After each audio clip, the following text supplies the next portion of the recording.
Hello guys अस्सलामु अलैकुम welcome to my another mini blog. तो আজকে ক্লাস আসলো না, আস্তা দিন ঘুমাইতে ঘুমাইতে গেছে, মনটা খুব বেশি খারাপ আসলো। মা বাবার কথা মনে তো কি তখন তার মনে হরে হরে উঠে গেলাম, ঘুম থেকে উঠে হয়ে গেলাম ফ্রেশ হয়ে গেলাম নামাজ পড়াতে। নামাজ পড়ে নিলাম। তো ওখানে আমার একটা ফ্রেন্ড আছে, ওখানে আমার বাড়ির ফ্রেন্ড বলছে, তো তাই কল করে তুমি यहाँ पर आ जाओ, दोनों एक साथ इफ्तारी करेंगे। मैं बोला हाँ ठीक है आ रही हूँ। তো তাই হলাম আয়ার হয়ে আমি আমার একটা কিছু অর্ডার দিলাম, তাইলে তো কিছু নিতে লাগবো। তো গেলাম আমি রেডি হয়ে ভাবলাম রিয়েলি একটা ফ্রেন্ড পাওয়া বহুত ভাগ্যের ব্যাপার। আনজান শহর চিনি না জানি না, তার বাদেও একটা ফ্রেন্ড আছে, বহুত ভালো লাগে তাই লাগে চলতে। আর কিছু প্রবলেমের কারণে তাই আমাকে সিদ্ধরা দূর থাকা অন্য একটা রুমও শিফট হয়ে গেছে।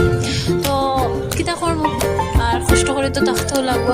তো বক করতে আপনারা লগে দেখো আমি তাই ধরো আই গেছে, এর দিকে দুটো ফুল দিলাম, ফুল দেবো তাই ফুলটাও ধরতে পারছে না, কইলাম ফুলটা ধর নেলে। তো ওইগুলো ইফতারির টাইম ইফতার করিয়া আমার আইবার সময় হয়ে গেছে, তাইরও বাই করে দিলাম। আজকে লেগে অতটুকু বাই, আসসালামু আলাইকুম।